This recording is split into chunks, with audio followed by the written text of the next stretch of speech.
2, 1. Good evening, everyone, and thank you for tuning in to the first Cloudebate that we're organizing in 2019. And for those of you who have been with us during 2018 for the Cloudebates that we hosted then, know that what we are discussing are broad topics related to the fourth industrial revolution.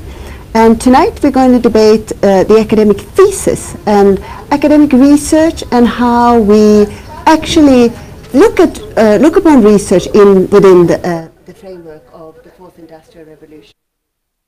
I have an expert panel with me tonight, and for those of you who have been with us before, know that I am Ylva Rodney-Gomede, and I'm a professor of communications here at the University of Johannesburg. And the rest of the panel that I have with me tonight is, I'm actually welcoming back Sean McCoy, who is a branding expert who works with HKLM and who is also a UJ alumni. So it's lovely to have you here tonight, and welcome back. Good evening to all the viewers. Lovely. And we have a visitor all the way from Canada and Toronto, Professor Juliet Daniel, who is a professor of biology at McMaster University in Toronto. Yes. Welcome, Juliet. It's lovely to have you with us. And then right next to me, I have a colleague here at UJ, Angus Campbell, who is the head of the Department of Industrial Design at the Faculty of Arts and Design and Architecture here at UJ. It's lovely to have you here as well. Fantastic. So, to kick off the discussion tonight, the broad topic is the idea of academic research and the relevance of writing a thesis and doing academic research. And I would like to open up, and I want to pose this question to Juliet as our far away guest tonight. Not a newcomer to South Africa by all means, but Juliet, you have a perspective, of course, you know, that's different maybe from the rest of the panel, because you're a professor at an overseas university. Firstly, I would like to ask, how do you do it? Do you still publish things by a big tome, a thesis, whether it's an MA or a PhD thesis, or do you do it by article? It depends on the student. Most of our master's theses, they're done by just a fat thesis. Okay. 70 to 80 pages, so not that big. However, for our PhD students, it depends on the individual professor. So I personally encourage my students to publish during their PhDs. And so then they create what we call a sandwich thesis, which is a compilation of their 3 or 4 articles with a separate introduction and a separate discussion that sandwiches all of it into the thesis. But some professors prefer that their students write an entire thesis from scratch without actually inserting their published articles. So the university doesn't have a set policy, it's up to the individual professor. So it differs depending on the professor.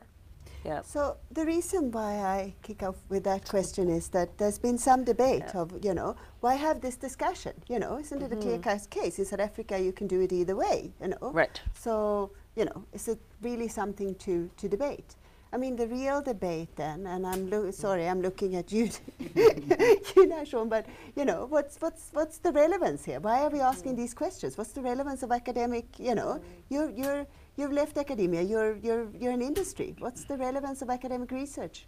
Well, I think, yes, it's interesting. I mean, for me, it's a bit of a hybrid conversation. I think in the context 4.0, I think the backdrop of, you know, the world around us is changing, the context is changing, the technology is altering, and is the academic thesis keeping up with higher education as a whole and the academic thesis specifically?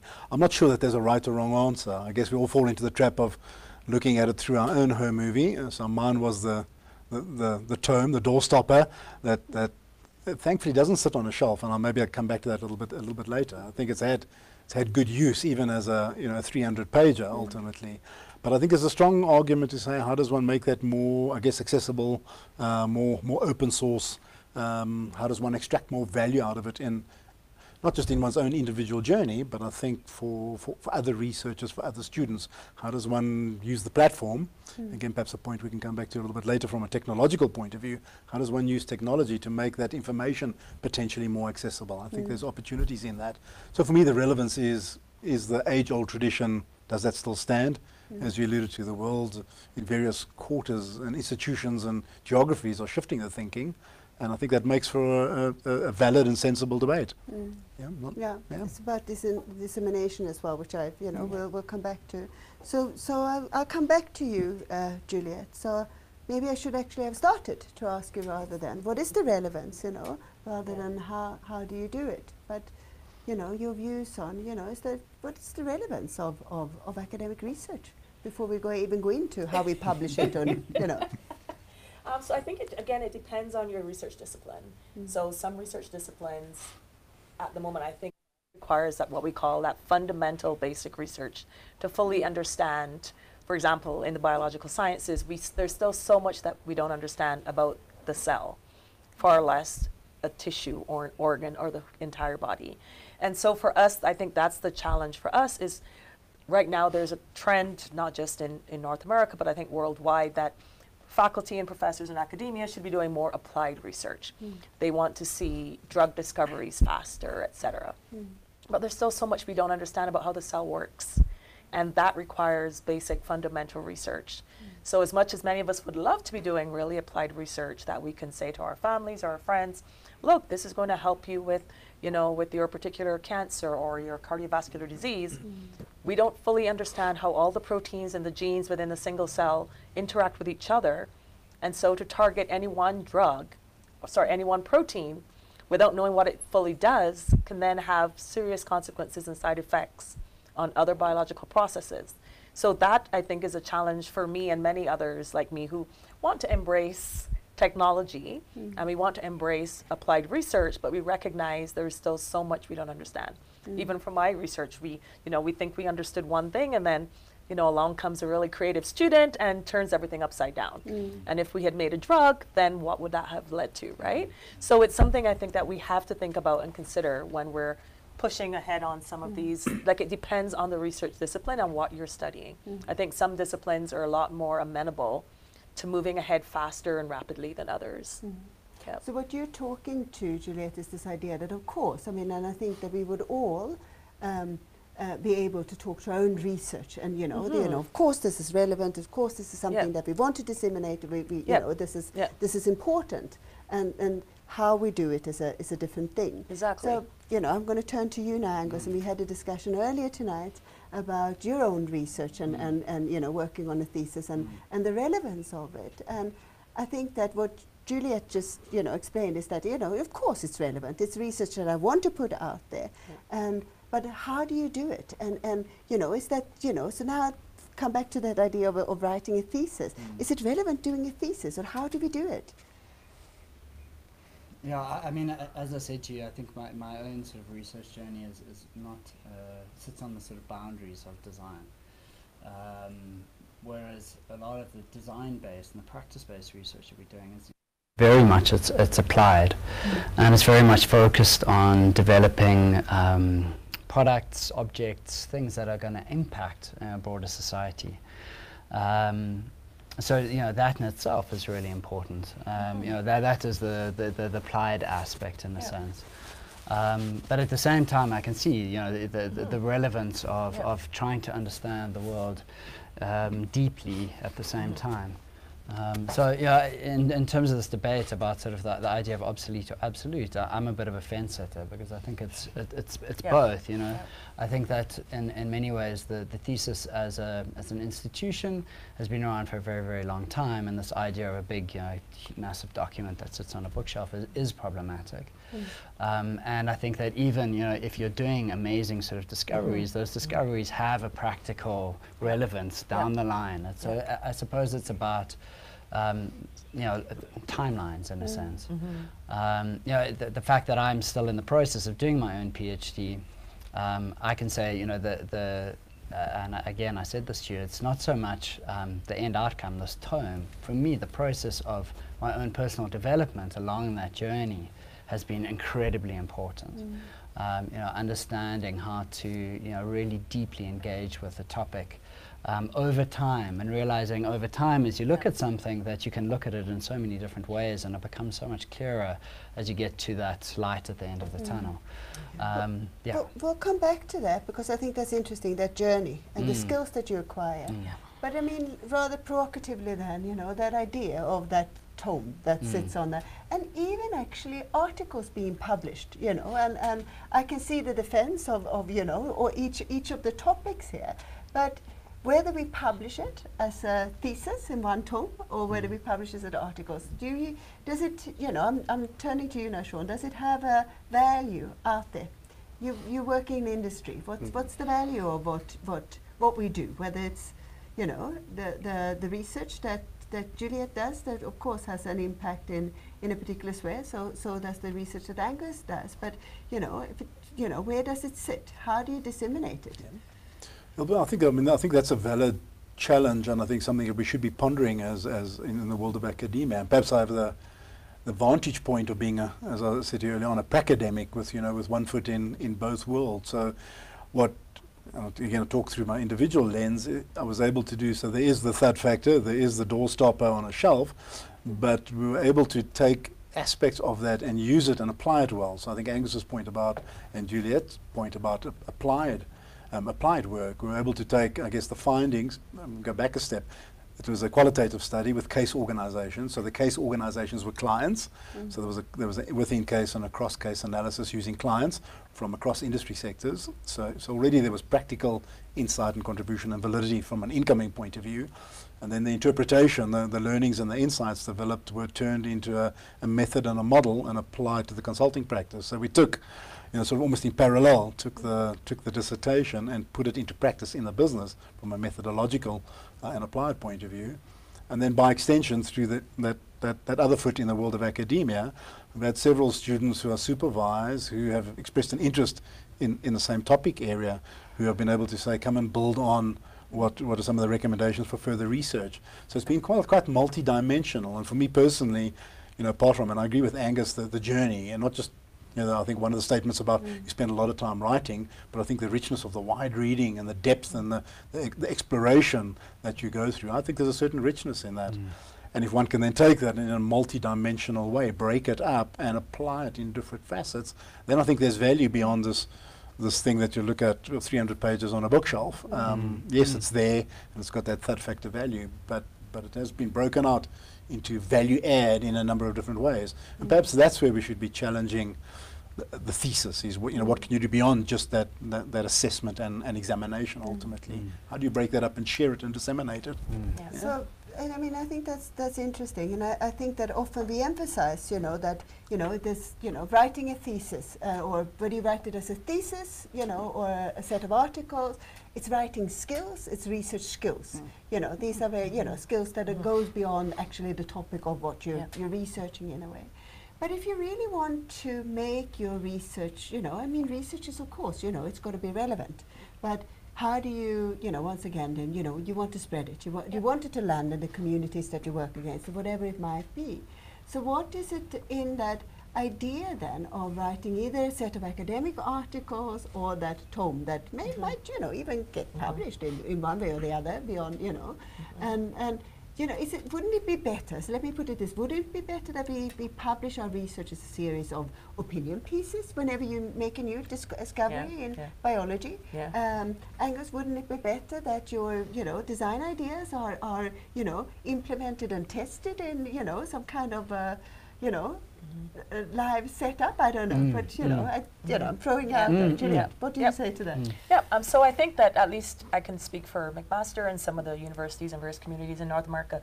There's definitely a recognition that we need to be engaging more with the communities that each of the universities actually is immersed in. So the immediate physical community and then the wider community.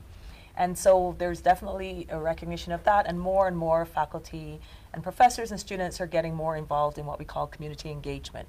So where we're going out into the communities and we're giving lectures or series of talks in lay terms about the research that we're doing and its relevance to society. which again helps with the justification for why the government should be spending all this money on academia and paying our salaries. And because I think that's where a lot of the disconnect has come, is that a lot of the work we do seems very abstract to many people in society. And so there's a lot of that, and even now some of us are asking or requiring our students to write a lay abstract as part of their thesis, which also forces them to think about the relevance of their work in the big picture. And I think that that's another way of disseminating the information in a way that's understandable to the general public, as well as to others outside of the field, say someone in physics or in chemistry who is not a biologist, so they can understand. And same thing with your work. Like if you can describe it in a way that we can all understand, then it's like, okay, now I understand how this is relevant. And then sometimes it might spark an idea. How can I use that idea in my research? So I think it's about, a lot of it is also dissemination, and as you said, developing excellent communication skills, whether it's written skills or oral skills. And so there's a big, I would say, push or trend towards that in many universities. Definitely at McMaster, we're very involved now in community engagement, making sure we go out into communities and talk about our research. But does the thesis really do that? So I can see the writers doing, you know. The thesis, not necessarily, but that's why I think, as I said, like we're asking our students now to write lay abstracts, to do this more on an ongoing basis, not just when you write the thesis at the end of your degree, but throughout your degree. Many of our grant applications in Canada now require that every single grant application has to have a lay abstract that could be understood by a 12-year-old. So there's a genuine push to help us, or to force us, to make our work more relevant so that the general public understands, so they understand where the research funds or how they're being used in a way that's actually relevant and not so abstract that we're sitting in an ivory tower pontificating and it's not relevant to anyone. And so I think that's helped many scientists, at least, I think, to alter their work in a way that's, you know, that's actually applicable. Sounds like a, you know, really fantastic model. Angus, could it work in the context of South Africa, the research that? Well, I mean, look, the reality is that a lot of our work that at a master's and PhD level is very much embedded in community engagement and in communities. And I think you were asking about the implementation, and actually a lot of the time the postgraduate research is about implementing designs in reality and testing them and seeing how they work. Because conceptual work is all great on paper, but when you actually get it out into the real world and you throw in the reality of human relations and economics and ecology, things don't work out quite in the way that you plan. And so. The practice, the practical outcome in many cases is out in the community. And the dissertation then documents that process. The thesis documents that process. So in a sense, the dissertation or the thesis is sort of the ends, but the means to get there is actually these various forms of practical implementation. So I mean, one of the examples, one of the projects that we did was working with a whole lot of small-scale farmers, working with experts, and developing this amazing beehive that increases honey production by 40%. And those hives, in the process of a master's, were implemented and have been used and are benefiting small-scale farmers in the diversification of their farming activities. And I think this is a really important thing, have now led into a business and into a commercial entity. And so this is now research that has gone into the business realm. So in terms of value, there is economic value in it. There is social value in the sense of the farmers themselves getting new income and a diversification. So I think there is a lot more in, and this is particular to the design discipline itself. I can definitely see that, but do you have to write it up? Isn't it better that you go out and showcase it? But why do we still have that, the requirement that you have to write it up? Well, maybe just to briefly respond, yes. in the design disciplines, the requirement to write it up is becoming less and less. And there are practice-based PhDs that are offered internationally where the written component is a very small component. But you have to contextualize what you do, and you have to be able to explain why what you've done is so relevant. Why is it new knowledge, especially in the realm of a PhD? Exactly. And having an object sitting there and saying this is a PhD could be relatively problematic, and especially if you took it out of context. So you need to contextualize. You need to embed what you've done in the place and space that it's been developed in. So the models are changing, and I mean there's also interesting PhDs by practice where people who have a set of things that they've developed and produced can take that as a portfolio and submit that as a PhD with a written component saying how this has really radically changed, you know, South African landscape, for example. We're not there yet in South Africa, but I think it is, you know, in the world these things are being questioned. Yeah. So, you know, I mean, that's all good in a sense.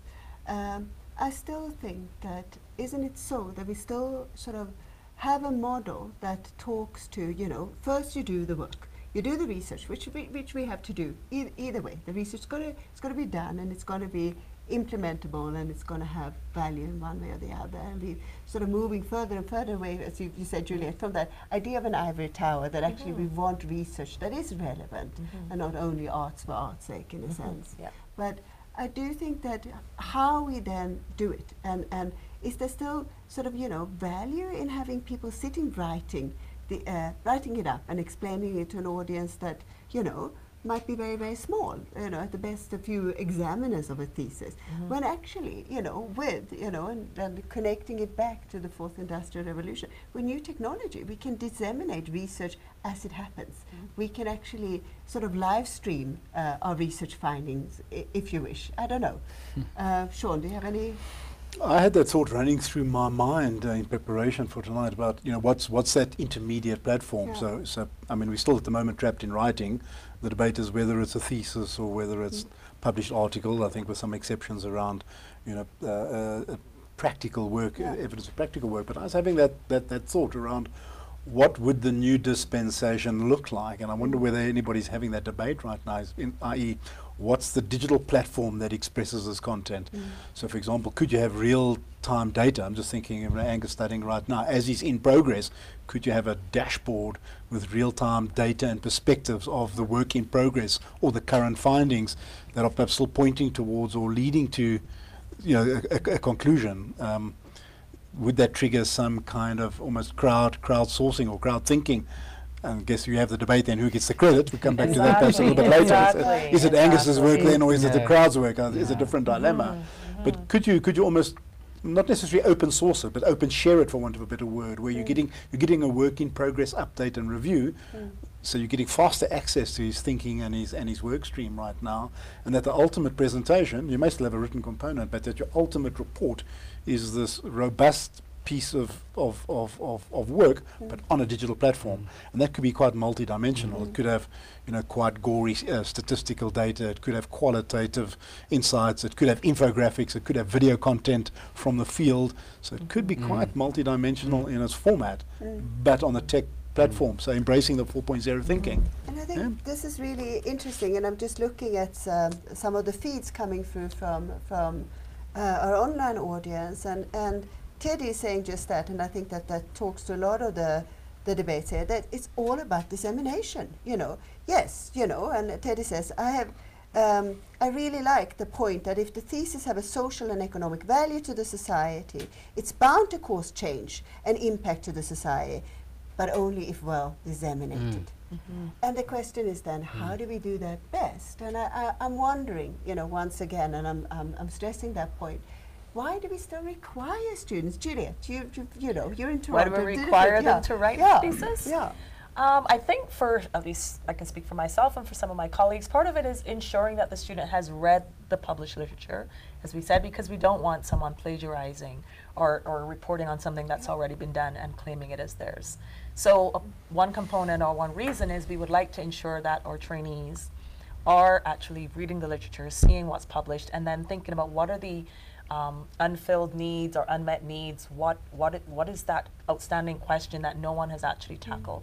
And the only way you can do that is through reading the literature and then synthesizing it, writing a synopsis and putting it into your thesis. Or maybe they can put it into a review article. So I guess my question was, are you suggesting that instead of the students write this big fat 300-pager, they should write smaller articles that are more, as we would say, chewable or edible to the general public and other academics? Is that what you're suggesting or would like to see us doing rather than a 300-page thesis? No, because I'm all for that. Yeah, I like I smaller hear you. bite-sized pieces myself. It's an interesting thing, and this connects. Sorry, Juliet, but you know, it connects back to what you said earlier, Sean, as well, when we talk about then new platforms for disseminating research.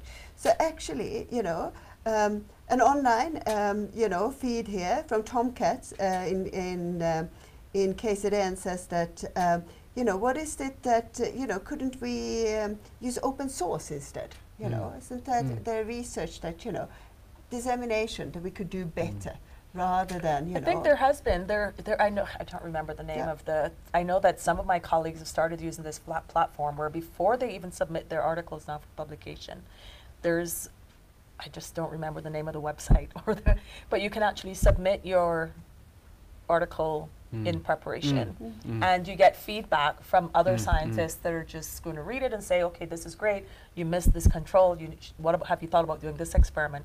So you get this immediate feedback that then you can go back and really improve your article before it's published. ResearchGate. Is it ResearchGate? I think it's ResearchGate. There's another one as well. There's a different one that Okay. my colleague is using. I just can't remember the name right now. And so some faculty have started, at least in the biomedical area, I don't know if anyone else is using it in other disciplines, but definitely in the biomedical field, some of my colleagues have started doing that. And they felt it's been very useful for their research. Others are concerned that folks will steal their ideas. So this is part of the challenge, and we were talking as well. Tom Cat from KZN actually says that, you know, isn't there a threat or theft? Exactly. And also we were talking earlier about performance indicators, then how do we measure, because I think then the entire academy needs to change how it assesses every faculty member as well as students. If we go, like, it will require a major overhaul, I think, of the academy. Major overhauls might not be a bad thing. We're heading into a disruptive era. Exactly, So and that's the whole idea. I mean, we're talking about, you know, disruption, and you know, the fourth industrial revolution brings with it some disruptions. And I think that the technology is there to actually disseminate research in much better ways. And but maybe, I don't know, Angus, you're busy, I know, writing a PhD thesis as we speak. And I'm surprised you could be here. what are you doing You should be busy. Exactly. But now you have a platform here to disseminate it. No, but Angus, you know, if you think about your own journey, and we talked a little bit, and you mentioned it earlier on the panel as well, that you feel that there are certain skills that have come with actually sitting, you know, writing it up and letting that process take its own course, you know. Yeah. Well, look, I mean, I think I think in some ways, you know, the difficulty of almost like constantly sharing your work is that actually sometimes in the writing, it's almost like you've got to get things out of your head, and you actually don't really want to share that stuff until you get to a point that you've really figured these things out. And I mean, that's really what a PhD is. You're dealing with, you know, in the design, we talk about this idea of wicked problems. And wicked problems are, you know, that's what a PhD in design is. You're looking at something that, like, the minute you think you understand it, it shifts and it moves. And you know, you're talking about the cell that you thought you understood, and the student says, well, let's look at it differently, and it doesn't behave that way. And you know, that's what this kind of research is. So, you know, in some ways, yes, you want to get feedback, and it is happening. I think, you know, we find there are design discussion platforms of things like ResearchGate, and you know, for certain aspects you discuss and you engage. But you know, to share it, and this also comes into this idea of theft. You know, universities also have these tech transfer offices that are trying to manage intellectual property, and you know, it's a bit of a cat and mouse, because you want to manage intellectual property so that you can actually commercialize it. And if you don't protect it, you're not going to get the funders to take it out and to actually massify it, to get it out into the real world. At the same time, when you try to protect it, you've got to keep it, and you've got to keep it to yourself for like a very long time, because it takes time to get all the paperwork in place. So we have students, some of them who have a very open source model, where they've used platforms like Kickstarter to fund the actual development and design of their products, to take it out. But then the intellectual property itself is something that is relatively open source in the first place.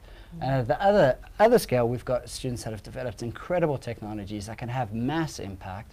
I was talking about the reusable sanitary pad, which is something that now has been patented and has to be kept under wraps. until the point that we can actually get it into commercialization. But the impact, the potential impact of it, it could be massive. But in order to enable it to have that impact, you need to protect so it. I can see the need for keeping some research under wrap, you know, but that does not necessarily solve or answer the question to, is it necessary to keep writing it up? Right. So it's the writing up that you're struggling with. Yes. I mean, you know, and I think, you know, it's an interesting thing. So Michelle says online, you know, as a young academic, I wonder if this perhaps isn't related to the lack of incentives there are for academics to make the research available to the general public. And of course, I think that, you know, as I do think that as, you know, whether you're a, you know, emerging scholar or not, you know, you want to get your research out there, but how do you do it in the best way? And also, you know, there's a sense here that maybe we are not doing enough to disseminate our research. I don't think that anyone is necessarily complaining about the writing up, you know, whichever way we do it. But, you know, how do we get it out there? And for young academics, it's important to get it out there. So maybe we should have, instead of saying you have to publish a thesis or 3 articles or whatever it might be, maybe we should say, you know, you have to make sure that your research lands where it's supposed, you know, where it does the most benefit, where it has the most impact, rather. I don't know, Sean. So it's proven, I suppose, that's a result-based or output-based contribution. But I'm just, in my own thought process, just coming back to, are we not also just putting too much emphasis on the process of, on the pain of writing? Because as we were chatting about earlier on, there's lots of other dimensions that go into it. So there's extensive reading, which we agreed is stimulating, you know, it's mind-opening and enhancing in so many ways. There's a process of understanding methodological approaches, so there's a set of rigor that goes into that. There's the learning the art of data gathering, the art of data analysis, and sort of interpretation. So it's almost, I'm just playing devil's advocate here. We're preoccupying with the pain of writing, but again, there's other dimensions that go into this process that fill that 6 years quite easily. So perhaps the argument around writing is about how do we report it, you know, so it doesn't, so maybe it's in the report conversation. Should it only be in a written format, or again, coming back to the platform, could this platform be repurposed in such a way that it could be a lot more dynamic, a lot more engaging? But in my mind, without detracting from the robustness of those other steps that we follow. Because for me, again, the health warning of being totally digital in this is we don't want to do, we don't want to have the Twitter or Facebook version of PhD, because we see the vitriol and fake news that goes out with social media. You don't want to suddenly put a PhD into a social media equivalent. For all its positives, you don't want to do that to the quality of the process either. And that comes back to what Juliette talked about earlier, that actually the value here is not only, you know, the content of the research itself, is also the process of verification. Of, and my students you know, say this every time. They go, oh my goodness, I just read this. I wish I had read this 3 years earlier or 2 years earlier. It would have changed how I designed my experiment, right? So there are all these soft skills, as we call them, that go into working on your thesis and then writing your thesis ultimately at the end. And without that, so as you said, maybe I think what we're all saying is we would like a different way of reporting our final PhD or master's thesis data. But the question is 5 3-page articles? Like, I don't know. I don't think we can set some kind of finite format. As you said, I like the idea of having various formats. Video, and is the published article, sorry to interrupt, is the published article necessarily it? Exactly. Could it be another format? Exactly, which I think some universities are also tending towards. So some places are beginning to think about these alternate ways of submitting a thesis. But I think the credibility aspect is really important. And I mean, even though, you know, the South African government at the moment are considering this idea of creative production, so the idea of making something and you can get sort of it's considered a research output, still that has to go through a peer review process. So even though you've made something, you've still got to write it up. You've still got to send it to a peer reviewer, and the peer reviewer still has to look at it. Somebody who's an expert to be able to say, yeah, this is amazing. So, you know, I mean, you know, writing aside, there are other problematics in our context, and the first thing is also it's writing in English. And you know, that in itself is relatively problematic in the sense that it limits the language of conversation. It also alienates a lot of our students, particularly at UJ. But the global language of research tends to be English. Yeah. And I mean, we've recently got a new academic in our department from Chile, and it's incredible the amount of research that's been written in Spanish that I have never accessed on design, but he's been able to bring into the department. So there is a problematic in the sense that research is only presented in English in this written format and only disseminated in that way. But thanks to the digital world, machine learning should be able to translate all of that right now, right, and expedite that for us, and maybe even synthesize it and give us some Twitter versions. Give us a one-page infographic. Yeah, exactly. I think that's hugely important, because that also connects to what you were talking about, Juliet, about writing an abstract that can be read by anyone, and that language comes in there as well, and it should be easy enough. And we do talk about that, particularly here at the University of Johannesburg, that we actually want to translate into at least abstracts into a couple of more languages. But I think it goes further than that. And coming back to that, we've talked about the value in the thesis. So there's the value of the research itself, and that needs to be disseminated to the right audience and to the communities, or to the community where it should be making an impact. But there's then the skills of writing a thesis, that the research skills, of course, of being a researcher. The writing it up is a process in and of itself. There's value in research processes of verification and so on. But all of this does not take away from, actually, shouldn't we, and in light of actually the fourth industrial revolution, also acquiring new skills through the research process?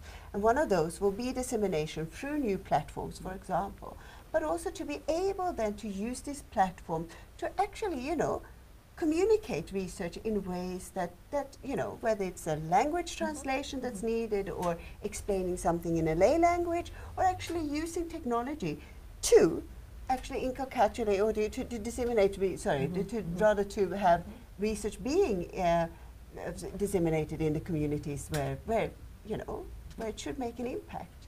What role can technology play in those spaces? Silence. Yeah. I mean, in some ways, I think that definitely in the design field, even in the arts, at the end of an arts-based thesis, you have an exhibition. It's a public event. The work is exhibited. The public are invited. Anybody can come and see the work. It gets mentioned in the press.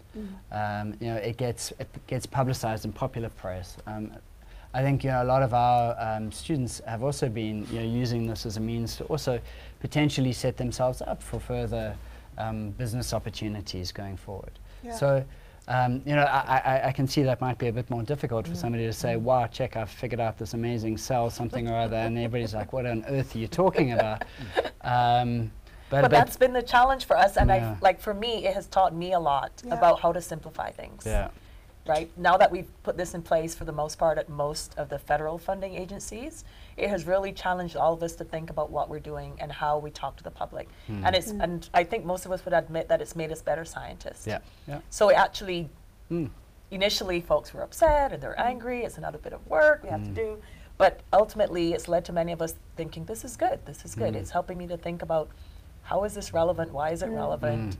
Who am I talking to? How do I explain this using a traffic light? So now a lot of my talks, I use very, very lay language depending on who I'm talking to. And I use situations and scenarios that everyone could relate to. A traffic light, someone knocking at your door, this is the signal, someone knocks at your door, you hear the sound, you come from the kitchen, you open the door, that's signal transduction. So then I relate it back to some scientific term. So it actually helps, if that makes sense. I hear you, Drew. And I mean, that talks to how you then, as a researcher, have come to some kind of insight about, I need to disseminate my research, and how do I do it best, and how do I talk to people, and how do I get it out there? And I'm thinking, Sean, you're a branding expert. Isn't it so that we academics in general are quite lousy at branding themselves and their research? No, and we're not. How should we do that? No, I think it's an interesting point, and perhaps there is a case for that, sort of building around. I think I love Angus's idea about an exhibition, and maybe we should have, again, bring sort of connecting the dots here of, if you make that a new requirement for for submission of a dissertation is to make that a requirement that you need to now submit and defend in the context of this new digital platform. And part of that is to visually display information in an interesting way that you're exhibiting scientific findings by discipline. So the disciplines will differ, the dimensions will differ, but that your abstract takes on a whole new meaning. It becomes this digital exhibit that's on display, which also, I'm coming back to the point of branding, also makes a connection back to how we brand our research outputs, whether I'm an individual or part of a faculty or part of an institution. It also pulls that lever a little bit about that profile building and dissemination component of what we have on offer, but to do it in a more digitally relevant, interesting and engaging way. And I mean, we discuss this a lot within the academy, but more than also just teaching our disciplines. We want to teach, or we want to find ways of actually fostering creativity, innovation, collaborative skills, all of these things that comes actually with contemporary life and actually the world of work in our societies is changing, and we want different skills. So you wonder then, once again, the thesis, is that the best way of fostering these skills? Or are there better ways of, with the research process also actually then, thinking about how we foster creativity, innovation, and entrepreneurship around, in our degree structures and the way we do things. And I don't know, I think I go back to your point of, in some ways it's forcing that dimension, it's forcing the researcher in the modern context to say you have to embrace the technology, and this becomes a requirement of how you go through the process. I mean, we're talking about the end result, but even just the power of technology in, for example, the analytics. I mean, that's transformative in every sense of the word. In comparison, just look at the tools that are available from an analytical point of view. So that's quite game changing. Also, the idea of this whole 4.0 triggering new areas for research. I think we've spoken a lot about that in terms of higher education and how faculties are having to reinvent. But I think there's a whole body of new topics and territories for researchers across disciplines to explore. I'm straying off your point but that's also important. Yeah, just joining disruptive dots here. I think it becomes an interesting space. No, for sure, absolutely. And I think that as you say, research is changing as well. So it's not only firstly how we do research, how we carry out the research even before any thoughts of disseminating that research is of course changing. And the topics, as you say, and there's always related to an idea of the changing societal processes as a whole, and paradigmatic changes that the fourth industrial revolution brings with it. But then also how do we disseminate, and how do we also teach students to, I would think that it's all about using social media, and we said that there are pitfalls with social media, but maybe so we should learn how to use social media better to disseminate our research. I don't know. Angus, how can we do that? Well, I find it quite interesting that a lot of our students are actually rejecting social media. They're finding it too disruptive in their existence, and so I think that technology is not necessarily the be all and the end all, and I know that this is an Industry 4.0 discussion, but the reality is that we're entering Society 4.0, and in many cases the technology is impacting on the society, and we haven't yet, we were having this discussion outside, we don't even know the impact of much of the technology on our broader social fabric. And those are opportunities for study and for and for deep study to really understand. And the problematics are that technology itself is shifting so quickly that to actually study the impacts of the technology on society is not that easy. So disseminating research is one thing, but then being able to study technology that is moving at such a rapid pace and how it's going to be changing the way that we live is another thing altogether as well. And that links to the problematics of the fact that the PhD is a sort of 4-year monster, and by the time you finish the 4 years, you realize, hang on, it's obsolete. And they say that by the time our students graduate, what they've been prepared for is no longer what the world needs them to be able to do.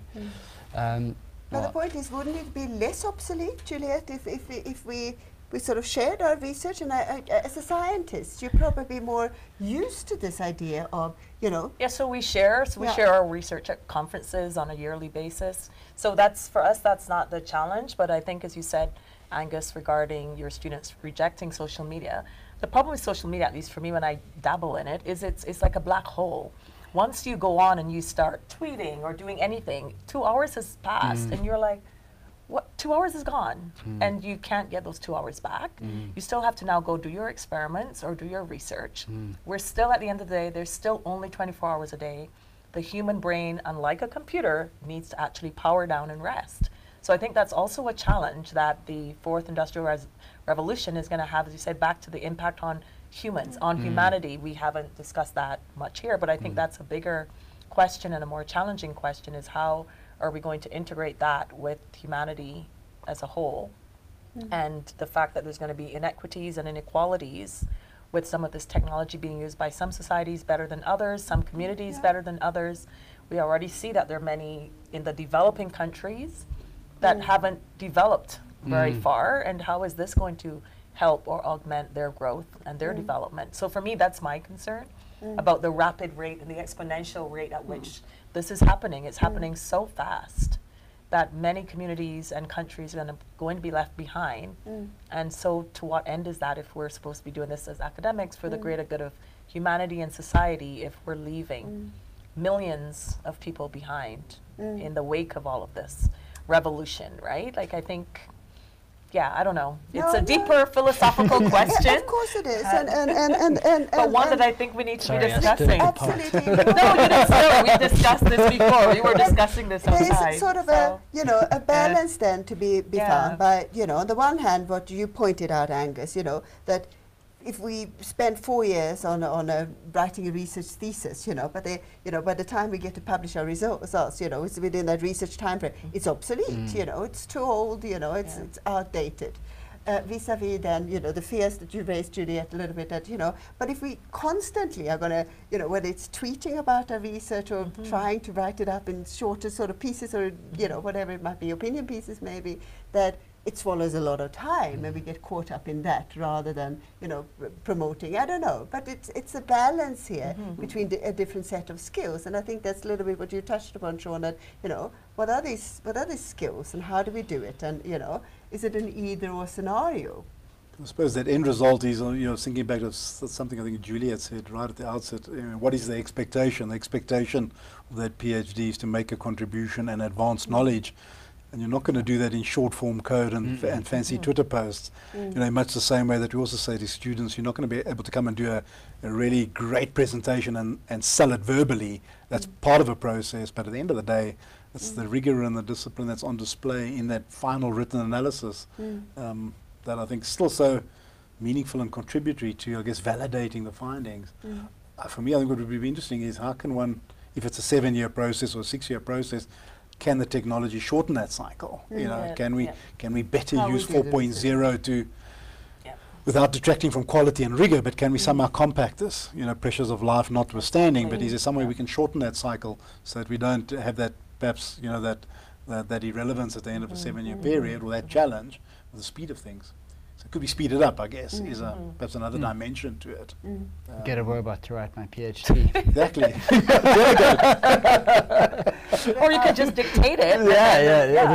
Transcribe it. But there are research tools that, of course, makes it easier, and maybe who can shorten that span then of time. If we can use the tools to our advantage, and of course, that's. Just to interject, definitely, that's what we thought. We were discussing this as well. We thought computers, the advent of computers would have generated a paperless society. We'd all be more efficient and productive, but everyone's busier. So that goes back to what we were saying about studying the impact of all of these technologies on human life and society, right? So I think that's something, because I think of, an experiment that I did as a graduate student. Took me a week to do it, and now literally I just take the DNA, I send it to a service provider, and within 2 days I get the result back. But the expectation is now that I will do 10 more experiments because I have more time.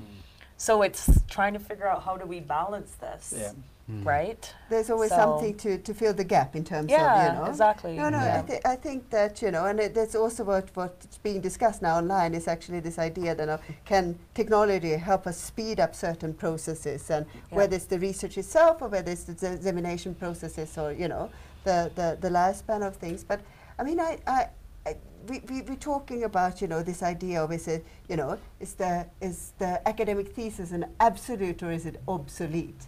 And of course, research will also always be an absolute.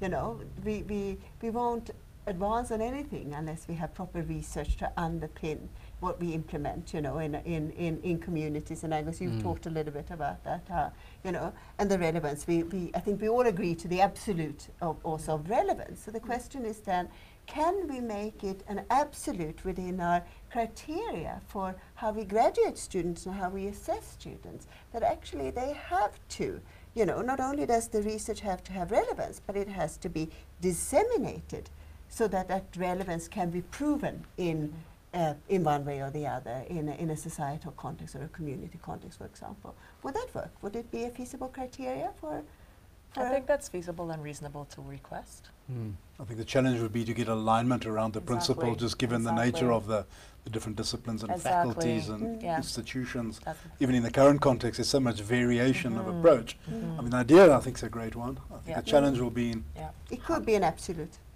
Yeah, and it's going to Yeah. come back to the fact that some research is incredibly fundamental and doesn't have any applied relevance at that. So then the challenge becomes really thinking about explaining it in a way that the general public understands that, yes, this is really fundamental, but without it, we cannot do that next major applied thing. Which is feasible, right? I think it is feasible regardless of your discipline. Yeah. It just requires a lot more creativity. So, you know, if we can, you know, we can talk about some of those absolutes then, you know. I mean, relevance, I think, should be an absolute. And as you say, it's difficult how you maybe set up criteria. And that will also vary, I imagine, between disciplines as well, how you, and Angus, you talked a little bit about that earlier, that, you know, if you're in a practice-based discipline, for example, you know, of course, those criteria are going to be slightly different from other disciplines, maybe, you know, and those are also, but also in a practice-based discipline, I imagine that the skills that you acquire or want your students to acquire through writing a thesis or doing a thesis or doing a research project are different from other disciplines, more theory-based disciplines, for example. But then what is it that's obsolete here, you know? So coming back to that idea of a practice-based discipline, you know, maybe wasn't the writing sort of, you know, wasn't that isn't that obsolete already in a practice-based discipline? Well, I mean, obsolete means like it's completely irrelevant, where for me it's not completely obsolete. Maybe it needs to be reconsidered. I mean, it needs to be reconsidered and possibly in terms of a 300-page tome that is going to be read in terms of its introduction and conclusion, and everything in between is almost skimmed over. But I think that there has to be some kind of contextualization, deep contextualization of whatever it is that has been done. And whether that is through a video, somebody presenting and arguing, almost following the Vivo model without a written aspect. I think there could be creativity in the way that that's disseminated, but I don't know whether or not watching a 2-hour video of a student explaining why their PhD is amazing versus a written document. I think it's just a different form of communication. But I don't think that it could just be an individual item, an individual thing. I think it has to be embedded and it has to be examinable in some way or other as well. There's got to be evidence to substantiate the argument or the finding. Yeah, because this is what exists before, this is what I've done, and this is how I've changed the body of knowledge forward. Without being able to understand what's come before, you might be just repeating the wheel. And I think that's an important aspect of what the PhD is all about. Yeah, but that can, once again, then be communicated in various ways. And I think that, Juliet, you really made a point about that idea of a lay.